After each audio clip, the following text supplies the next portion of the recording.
تو آپ کو اب یہ بات سمجھ میں آ جانی چاہیے کہ انسان کی زندگی کے دو پہلو ہیں. ایک ہے مادی پہلو جس میں اس میں اور جانوروں میں کوئی فرق نہیں ہے سوائے اس کے کہ انسان نے عقل استعمال کر کے اپنی مادی زندگی کو بہتر سے بہتر بنا لیا. جانور وہی ہزاروں سال پرانی اسٹائل میں زندگی گزار رہے ہیں. اور انسان کی دوسری پہلو ہے روحانی. میلے بھی ہوتے ہیں اور صاف ستھرے بھی ہوتے ہیں. آپ نے دیکھو ہم جب کراچی سے آئے نا تو کراچی میں جو ہماری گورنمنٹ ہے, لوگ برے نہیں ہیں, گورنمنٹ بہت حالت خراب کیا ہوا ہے, تو گندا بنا دیا نا ہمارے کراچی کو. لیکن آپ پاکستان کے جنگلوں میں جہاں انسان نہیں ہے ان جنگلوں میں جائیں اور آسٹریلیا کے جنگلوں میں جائیں تو جنگل دونوں کے کیا ہیں, صفائی ستھرائی میں سیم ہے. بھائی یہ تو آسٹریلیا کا جنگل ہے, یہاں کے جانوروں میں تو بڑی تمیز ہونی چاہیے, یہ صاف ہونے چاہیے, اور ہمارے جانور جو ہے جنگلوں میں وہ تو بدتمیز ہونے چاہیے کیونکہ پاکستانی ہے. کیا خیال ہے بھائی؟ بدتمیز اس سینس میں کہ گورنمنٹ کے لیول پہ نا صفائی کا خیال نہیں کر رہی. لوگ بدتمیز نہیں ہے الحمدللہ, حکومت نے بیڑا غرق کر کے رکھا ہوا ہے نا. تو وہ جو گورنمنٹ لیول پہ جب تربیت ہی نہیں ہوتی تو وہی حال ہوتا ہے جو ہوا ہوا ہے, جو جہاں کھا رہا ہے اٹھا کے پھینک رہا ہے وہی کچرا وہاں پہ. تو وہاں کے بندر میں یہاں کے بندر میں فرق ہونا چاہیے, لیکن ہمیں فرق بولو نہیں نظر آتا. کیوں نہیں نظر آتا بھائی؟ صفائی ستھرائی میں جانور سارے سیم. انسانوں میں تربیت ہوگی تو صاف ستھرے ہو جائیں گے, تربیت نہیں ہوگی تو صاف ستھرے نہیں ہوں گے. انسانوں کی تربیت ہوگی تو اچھے اخلاق کے ہو جائیں گے, تربیت نہیں ہوگی تو برے اخلاق کے ہو جائیں گے. انسانوں کی تربیت ہوگی تو وفادار بن جائیں گے, تربیت نہیں ہوگی تو بے وفا بن جائیں گے. تربیت ہوگی تو بہادر بن جائیں گے, تربیت نہیں ہوگی تو بزدل بن جائیں گے. تربیت ہوگی تو سخی بن جائیں گے, خرچ کرنے والے. تربیت نہیں ہوگی تو کنجوس بن جائیں گے. جانور میں جو کنجوس ہے کنجوس کا کنجوس ہی رہے گا, جو سخی ہے وہ سخی کا سخی رہے گا. تو پتہ یہ چلا بھائی انسان کی زندگی کا ایک دوسرا پہلو ہے جو آسٹریلیا والوں کی نظر سے آج کل اوجھل ہوا ہے. وہ پہلو یہ کہ انسانوں میں اچھے بھی ہوتے ہیں اور انسانوں میں برے بھی ہوتے ہیں. اچھائی اور برائی اس کا انسان کی روحانی زندگی سے تعلق ہے. اور کھانا اچھا, گھر اچھا, ذاتی بنگلہ, ذاتی گھر, گاڑی اچھی اور اچھی تنخواہ, یہ مادی زندگی ہے. تو مادی زندگی ہی کو اگر آپ فوکس کرتے رہو گے تو آپ میں اور گدھے گھوڑے میں کوئی فرق نہیں ہوگا. انسانوں کی نظر میں نہیں, اللہ کی نظر میں. انسانوں کی نظر میں تو بڑا فرق ہوگا. انسان جب انسان سے ملتا ہے کیا کرتے ہیں آپ بتاؤ جی میں چوکیدار ہوں, چھوڑا یار ہمارے سٹینڈرڈ کا آدمی نہیں. انسان کی نظر میں تو بڑا فرق پڑتا ہے. کیا کرتے ہیں آپ؟ میں جناب میلبرن کی فلاں یونیورسٹی میں, یا سویڈن, ایک تو میں یہ جو سڈنی کو سویڈن پتہ نہیں کیوں زبان سے نکل, سڈنی کی فلاں یونیورسٹی میں میں پروفیسر ہوں. نائس ٹو میٹ یو, آپ سے مل کے بہت یہی ہوتا ہے نا. ٹھیک ہے بھائی, اللہ کی نظر میں اللہ اس زاویے سے دیکھتا ہی نہیں آپ کو. اللہ اس زاویے سے دیکھتا ہے لِيَبْلُوَكُمْ أَيُّكُمْ أَحْسَنُ عَمَلًا. اللہ فرماتے ہیں سورہ ملک میں خَلَقَ الْمَوْتَ وَالْحَيَاةَ, اللہ نے موت اور زندگی کو بنایا. لِيَبْلُوَكُمْ, اللہ کہتے ہیں میں دیکھنا چاہتا تھا. کیا دیکھنا چاہتا تھا؟ انسانوں کو کیوں پیدا کیا ہے؟ میں یہ نہیں دیکھنا چاہتا تھا کس کی تنخواہ $1,00,000, کس کی $50,000, کس کی $10,000 اور کون چندے پہ پل رہا ہے. نا, میں یہ دیکھنا چاہتا تھا لِيَبْلُوَكُمْ أَيُّكُمْ أَحْسَنُ عَمَلًا. مادی زندگی میں تو انسان جانور سیم ہے. انسان کو میں نے اس لیے پیدا کیا کہ میں دیکھنا چاہتا تھا کون اپنے اختیار سے اچھا انسان بنتا ہے اور کون مادی زندگی میں الجھ کے اپنی اس پہلو کو نظر انداز کر کے برا انسان بن جاتا ہے. تو بھائی آپ کی زندگی کا سب سے اہم پہلو یہ کہ آپ نائس پرسن اللہ کی نظر میں ہیں یا نہیں ہیں. میری نظر میں تو ہوں گے, آپ کی نظر میں میں ہوں گا, اور ابا کی نظر میں بیٹا ہو سکتا ہے جو کما کے لا رہا ہے, بیٹے کی نظر میں ابا ہو سکتے ہیں جو کما کے لا رہے ہیں. اللہ کی نظر میں نائس پرسن کی ڈیفینیشن بالکل ڈیفرنٹ ہے. ہمارے ساتھ مسئلہ یہ ہے کہ ہم انسانوں سے پوچھتے ہیں کہ اچھا انسان کون ہے. دیکھو جب انسان سے پوچھو گے نا اچھا انسان کون ہے, تو انسان اپنے مفاد کو سامنے رکھ کے ڈیفائن کرے گا کہ اچھا کون ہے. مثال کے طور پر آپ اگر ابا سے پوچھیں کہ آپ کے بچوں میں سب سے اچھا کون ہے، تو بھائی ظاہر سی بات ہے جس کی تنخواہ سب سے زیادہ ہے وہ کیا ہے، سب سے بولو نا اچھا، اور جو غریب ہے وہ سب سے گندا بچہ. سوائے ان اباؤں کی بات کر رہا ہوں جو بیان نہیں سن رہے، ان اباؤں کی بات کر رہا ہوں، آپ لوگوں کی بات نہیں کر رہا. وجہ کیا ہے؟ وہ کما کے لا رہا ہے. بھائی بیٹا ہم نے تمہیں کھلایا پلایا، تم بھی کچھ کرو یار، پڑے رہتے ہو. اور جو بچہ بالغ ہوتے ہی شادی کی بات کرتے، بہت ہی گندا بچہ ہے یہ. وہ کیا ہے؟ بہت ہی گندا بچہ. کہ یار ابا سے کیا باتیں کیا کر رہے ہیں اس زمانے میں، شادی کی لگا کے رکھی. شادی سے کیا پیسے آئیں گے؟ جتنے آ رہے ہیں وہ بھی آدھے بہو کھا جائے گی، پھر بچہ ہو گیا تو آدھے وہ کھا جائے گا، میرے لیے کیا بچے گا؟ اللہ میاں کی نظر میں معاملہ کیا ہے بھائی؟ الٹا ہے. پہلے میں انسانوں کی وہ کر دوں. بیگم کی نظر میں سب سے اچھا شوہر کون سا ہے؟ جو خواتین یہاں بیٹھی ہوئی ہیں ان کے علاوہ خواتین کی بات کر رہا ہوں. بیگم کی نظر میں سب سے اچھا شوہر وہ ہے جو بیگم کو کما کے لا کے کھلائے. کہ بھائی تم اپنی ذمہ داری پوری کر رہے ہو تو نماز پڑھو، اچھی بات ہے، نہیں پڑھو تمہارا پرسنل معاملہ ہے. تبلیغ میں چلے جاتے ہو چلے جایا کرو، نہیں جاؤ تمہارا کیا ہے، تمہارا ذاتی معاملہ ہے. اور شوہر کی نظر میں بیگم وہ اچھی ہے جو ریموٹ کنٹرول کی طرح اس سے کنٹرول میں ہو. چائے بولا چائے بنا دی اس نے، کھانا بولا کھانا بنا دیا اس نے. وہ تہجد پڑھتی ہے، اللہ کے سامنے گڑ گڑا کے روکتی. بھائی یہ تمہاری پرسنل لائف ہے. بیگم یہ باتیں مجھ سے شیئر نہ کیا کرو کہ آج میں نے تہجد میں کتنے نوافل پڑھے ہیں. یہ کیا ہے بھائی؟ میں نے تم سے شادی تہجد پڑھوانے کے لیے نہیں کی. تو ہر آدمی کی نظر میں نا اچھائی برائی کا. اب دیکھو دنیا میں بہت ساری قومیں ہیں جو شراب پیتی ہیں، ان کی نظر میں شراب بری چیز نہیں ہے. کہتے ہیں یار شراب پی کے بس تھپڑ پھپڑ نہ مارو، ڈرائیونگ نہ کرو کیونکہ بندے پیلتے ہوئے نکل جاتے ہو، پتہ ہی نہیں چلتا تمہیں. جی وہ میں آ رہا ہوں اس کی طرف، میں آ رہا ہوں، جزاک اللہ، وہ میں آتا ہوں اس کی طرف. تو ہم انسانوں سے پوچھتے ہیں اچھا کون ہے برا کون ہے. انسان ڈنڈی مارتا ہے، اس لیے یہ ذہن میں رکھو. انسان بڑا ڈھیٹ ہے، وہ صرف اپنے مفاد کو سامنے رکھ کر ایکسپلین کرے گا کہ اچھا کون ہے برا کون ہے. اس دنیا کے سب سے اچھے انسان محمد صلی اللہ علیہ وسلم تھے، لیکن مشرکین مکہ کی نظر میں معاذ اللہ نقل کفر سب سے برے انسان کون تھے؟ محمد صلی اللہ علیہ وسلم. ایک صحابی مسلمان ہوئے نا، انہوں نے کہا کہ اسلام لانے سے پہلے میں سب سے زیادہ نفرت آپ سے کرتا تھا پوری روئے زمین میں. حالانکہ کتنی اچھی دعوت دی نبی صلی اللہ علیہ وسلم نے. یتیموں کو کھانا کھلاؤ، یتیموں کی کفالت، بیوہ طلاق یافتہ عورتوں سے نکاح کو پروموٹ کیا، بت پرستی سے ہٹا کے خدا کی عبادت پہ لائے، اور عربوں کو آپس میں جوڑ دیا جو ہر وقت ان کی تلواریں ایک دوسرے کے خلاف چلتی تھیں. لیکن آپ ابو جہل سے پوچھتے تو وہ کیا کہتا؟ محمد صلی اللہ علیہ وسلم اچھے ہیں. کیوں؟ ان کا ایک معیار تھا کہ ہمارا سرداری نظام ہے، ہمارا ایک کلچر ہے، باپ دادا کا ایک دین ہے. محمد صلی اللہ علیہ وسلم اس کلچر کو چینج کرنے کی کوشش کر رہے ہیں. آپ کلچر کے خلاف جاؤ.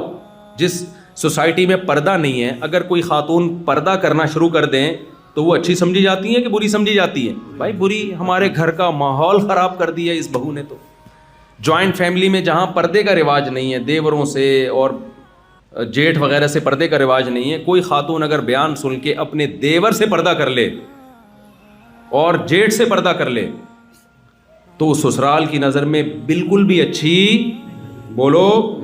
اس نے تو ہمارے ہاں سارا سسٹم ہم بیٹھ کے گپیں لگایا کرتے، اس کم بخت کی وجہ سے جو ہے نا سب کو ریزرو ہونا پڑتا ہے. تو بھائی انسانوں سے پوچھو گے تو بھائی اچھائی برائی ہر آدمی کہتا ہے میرا اپنا معیار ہے. بھائی میں تو ایک صاحب مجھے کہنے لگے، وہ جہاز میں میرے ساتھ تھے، کہتے ہیں یار میں تو اپنے حساب سے دیکھتا ہوں کہ اور میرا اپنا ایک معیار ہے. میں نے کہا پھر آپ اپنی ایک دنیا بنائیں اور اپنے معیار کا کتابیں لکھیں، اس معیار پہ لوگوں کو لے کر آئیں. ہر آدمی کا اپنا ایک اسٹائل ہے.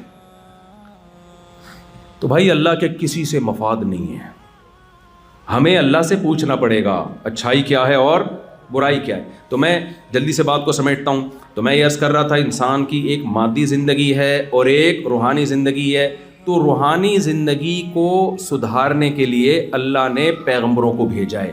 دیکھو ایک مثال سے بات سمجھاتا ہوں. آپ کو پتہ ہے انسان بہت ذہین ہے. انسان کا بچہ زیادہ ذہین ہوتا ہے جانوروں کے بچے سے. لیکن آپ کو پتہ ہے کہ جب بکری کا بچہ پیدا ہوتا ہے نا، آپ اس کے سامنے گوشت رکھیں، کیا وہ ہاتھ ڈال لے گا؟ کھا لے گا؟ آپ اس کے سامنے آگ کا انگارہ رکھے کھا جائے گا وہ؟ بولو نا. وہ ہمیشہ دودھ کی طرف لپکے گا. شیرنی کا بچہ پیدا ہوتا ہے, آپ اس کے سامنے خربوزہ رکھ دو, کبھی بھی وہ خربوزہ نہیں کھائے گا. آگ کا انگارہ رکھ دو گے, وہ اس کی طرف کبھی بھی ہاتھ نہیں مارے گا, وہ ہمیشہ دودھ کی طرف جائے گا.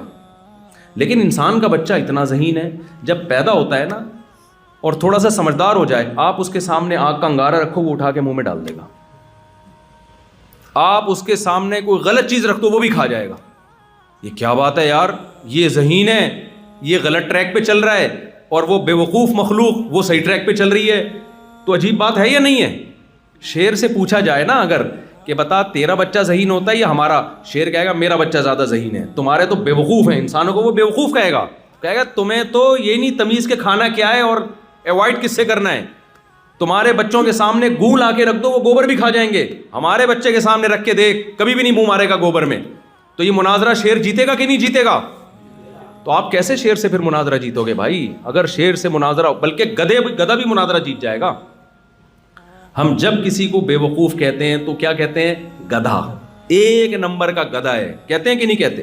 کسی دن گدھے کا میٹر گھوم جائے اور گدھا مناظرے کا چیلنج کرے کہ یار انسانوں نے مجھے بے وقوف کہا, تمہاری ایسی کی تیسی, ٹائم قیامت تک نہیں بلکہ 1 مہینے کا ٹائم دے رہا ہوں میں تمہیں, اور فلاں ڈیٹ پہ آ جاؤ مناظرے کے لیے. اسٹیج سجے گا, ایک طرف گدھا بیٹھے گا, ایک طرف انسان بیٹھے گا, اور دونوں بحث کریں گے کہ زیادہ ذہین کون ہے.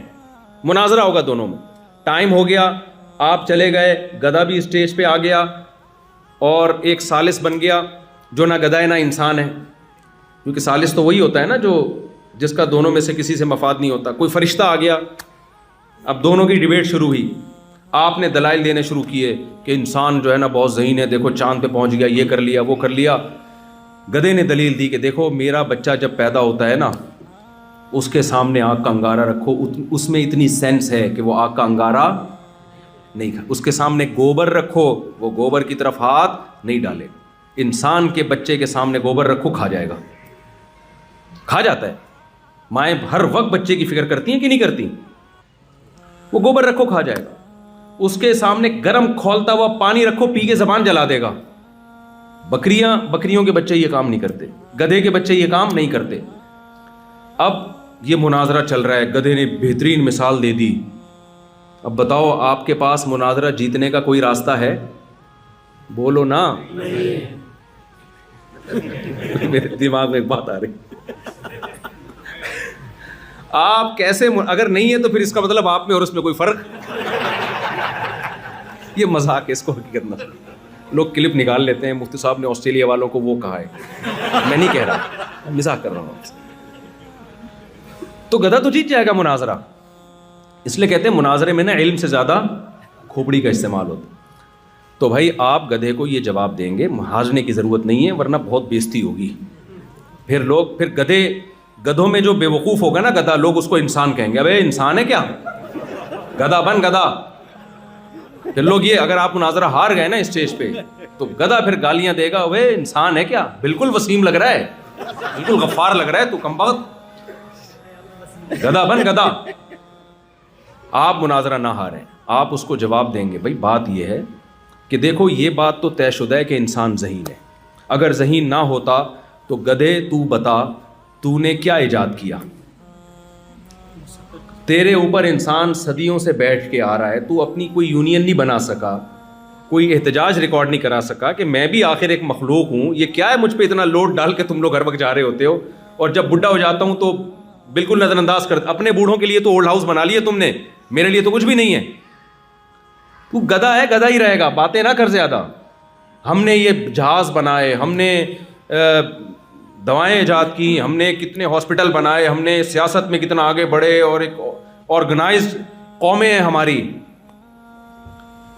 رہا یہ اشکال, رہا یہ سوال کہ ہمارا بچہ, اس کو تو تمیز ہی نہیں ہوتی, گوں بھی کھا لیتا ہے, اور تیرے بچے کو اتنی تمیز ہے کہ وہ دودھ ہی کی طرف جاتا ہے. تو بھائی بات یہ ہے کہ ہمیں بتایا یہ گیا ہے کہ ہمارے پاس عقل زیادہ ہے, لیکن یہ عقل تربیت کی محتاج ہے. اگر اس عقل کو بے لگام چھوڑ دیا جائے تو غلط جائے گی. اس کو لگام دینے کی ضرورت ہے. پھر دیکھو اس کی اسپیڈ, میں سمجھا پا رہا ہوں اپنی بات؟ مثال کے طور پر اور آسان مثال، گدھے اور گھوڑے کی ریسنگ ہو تو اسپیڈ کس کی تیز ہے؟ گھوڑے کی۔ اب آپ نے کیا کیا، ایک لائن لگا دی آگے اور گدھے اور گھوڑے کو دونوں کو دوڑایا، لیکن ہوا یہ کہ گھوڑے کو بتایا نہیں کہ کس سمت میں دوڑنا ہے، گھوڑے کو بتایا نہیں کہ کس سمت میں دوڑنا ہے، گدھے کو بتا دیا کہ سمت کیا ہوگی، اس ڈائریکشن میں دوڑنا ہے، تو مقابلہ کون جیتے گا؟ گدھا جیت جائے گا، کیونکہ گھوڑا غلط سمت میں دوڑ رہا ہوگا۔ ایسے میں موقع پہ اگر گدھا لائن کراس کر کے مقابلہ جیت کے یہ کہے کہ میری اسپیڈ گھوڑے سے زیادہ ہے کیونکہ میں مقابلہ جیتا ہوں اور گھوڑا مقابلہ ہار گیا ہے، تو ہم کہیں گے نا نا نا نا نا، اسپیڈ گھوڑے کی تجھ سے تیز ہے، لیکن اس کو ڈائریکشن کسی نے بتائی نہیں کہ کوئٹہ کی طرف جانا ہے کہ پشاور کی طرف جانا ہے، ڈائریکشن نہیں بتائی اس کو، اس لیے مقابلہ ہار گیا وہ۔ تو یاد رکھو، آپ میں عقل اللہ نے جانور سے زیادہ دی ہے، لیکن اگر آپ کو ڈائریکشن نہ دی جائے کہ عقل کا صحیح استعمال کیا ہے، غلط استعمال کیا ہے، یہ رخ نہ دیا جائے تو آپ مقابلہ جانوروں سے ہار جاؤ گے۔ بچے کی اگر اس طرح سے تربیت نہ کی جائے، مادی تربیت، کہ اس کو ماں بتاتی ہے یہ کھانا یہ نہیں کھانا، بچہ ایک دن بھی سروائیو نہیں کر سکتا، مر جائے گا، اور گدھے گھوڑے زندگی گزار کے دنیا سے جائیں گے۔ یہ اس کی علامت نہیں ہے کہ گدھوں میں عقل زیادہ، انسان میں عقل کم، یہ اس کی علامت ہے عقل تو انسان میں زیادہ ہے، مگر اس کو تربیت کی ضرورت ہے، اسے کوئی منزل بتائے، صحیح اور غلط کو تمیز کرے، یہ صحیح ہے یہ غلط ہے، پھر اس کی عقل صحیح استعمال ہوگی۔ بچے کو گائیڈ کیا جائے نا کہ یہ صحیح ہے یہ غلط ہے، ایک دن آتے آتے وہ سائنٹسٹ بن جاتا ہے، وہ ایسی ایسی چیزوں پہ ریسرچ کر کے لاتا ہے، دنیا کو بتا رہا ہوتا ہے کہ صحیح کیا غلط کیا ہے۔ تو جہاں میرے بھائی انسان کو مادی زندگی میں گائیڈنس کی ضرورت ہے جس سے وہ مادی زندگی میں صحیح اور غلط میں تمیز کر سکتا ہے، تو یہ کیسے ممکن ہے کہ روحانی زندگی میں اس کو گائیڈنس کی ضرورت نہ ہو اور وہ خود سے فیصلہ کر لے کہ صحیح کیا ہے غلط کیا ہے؟ سمجھ میں نہیں آ رہی بات۔ روحانی زندگی میں اچھائی اور برائی کا تعین تو زیادہ مشکل کام ہے، یہاں تو بڑے بڑے سائنسدان آ کے فیل ہو جاتے ہیں، فیل ہو گئے ہیں، ہو کیا جاتے ہیں۔ دنیا میں جو بے حیائی شراب کو کامن کر دیا گیا، سینس عقل کیا کہتی ہے یہ اچھی چیز ہے لیکن لیگل ہے یا نہیں ہے؟ تو بڑے بڑے سائنسدانوں کی عقلیں آ کے یہاں کام کرنا چھوڑ دیا انہوں نے، اس کا تعلق روحانی زندگی سے ہے۔ تو بھائی جیسے مادی زندگی میں انسان کو گائیڈنس کی ضرورت ہے، روحانی زندگی میں اس سے زیادہ گائیڈنس کی ضرورت ہے۔ مادی زندگی میں تھوڑی گائیڈنس چاہیے، اس لیے آپ کا ماحول، آپ کے دوست، آپ کے پیرنٹس آپ کو سکھا دیں گے۔ روحانی زندگی میں گائیڈنس خاندانی قسم کی ہونی چاہیے، اس میں اللہ نے ماں باپ پہ نہیں چھوڑا، اس لیے کہ ماں باپ کو اگر کسی نے گائیڈ نہیں کیا تو وہ تو برباد ہو جائے گی اولاد۔ مشرکین مکہ کے ماں باپ بتوں کے سامنے جھکتے تھے، تو کیا وہ اپنی اولاد کو صحیح غلط سمجھا سکتے تھے؟ کیا وہ نہیں سمجھا سکتے تھے؟ تو روحانی زندگی میں ہدایت کے لیے، سیدھا راستہ دکھانے کے لیے اللہ نے میسنجر آف گاڈ، جو خدا کے پیغمبر ہیں، ان کا انتخاب کیا ہے۔ وہ آ کے انسان کو بتائیں گے، اللہ کا پیغام لے کے آئیں گے، اللہ خود بتائے گا پیغمبروں کے ذریعے، آسمانی کتابوں کے ذریعے کہ یہ صحیح ہے اور یہ غلط ہے۔ اگر آپ نے اللہ سے رہنمائی نہیں لی، روحانی زندگی میں آپ برباد اور ناکام ہو جاؤ گے، اور جو روحانی زندگی میں ناکام ہو گیا، اللہ کی نظر میں اس میں اور گدھے گھوڑوں میں کوئی فرق نہیں ہے۔ تبھی قرآن کیا کہتا ہے کہ والذین کفروا یتمتعون ویأکلون کما تأکل الانعام، اللہ فرماتے ہیں جو مجھے نہیں مانتے، میری ہدایت سے استفادہ نہیں کرتے، صرف مادی زندگی میں پڑے ہوئے ہیں، ان کا لائف اسٹائل اور گدھے گھوڑوں کا لائف اسٹائل میں میری نظر میں کوئی فرق نہیں۔ میں سمجھا پا رہا ہوں اپنی بات؟ اللہ کی نظر میں کوئی فرق نہیں۔ بے شک آپ 3 پیس سوٹ ٹائی میں گھوم رہے ہو، نائس ٹو میٹ یو، اور بڑے بڑے انگلش کے الفاظ آپ نے یاد کر لیے، well done, how are you, fine, یہ بڑے خوبصورت لیبل لگے ہوئے ہوں آپ کے نا، اور ایسے ایک بہت ہی مہذب انسان آپ کہلاتے ہو، لیکن اگر آپ اللہ کے اچھے کو فالو نہیں کرتے اور اللہ نے جس کو برا کہا اس سے بچتے نہیں ہو، پبلک کی نظر میں آپ بہت اچھے ہو، آپ کو دھڑا دھڑ رشتے بھی ملیں گے، آپ کو ہر جگہ جاب ملے گی، آپ کی سوسائٹی میں عزت بہت ہوگی، اللہ کی نظر میں آپ میں اور محلے کے گدھے میں کوئی فرق نہیں ہوگا، بلکہ قرآن کہتا ہے اس سے بھی بدتر۔ بتاؤ اس سے بڑی کوئی گالی ہو سکتی ہے؟ اللہ کہتے ہیں اس سے بھی بدتر، اس لیے کہ گدھا گدھا ہے کیونکہ عقل نہیں ہے اس میں، تم میں تو عقل ہے اور لائف گدھوں والی گزار رہے ہو، تمہیں تو اللہ نے عقل دی ہے، پھر بھی لائف کون سی گزار رہے ہو؟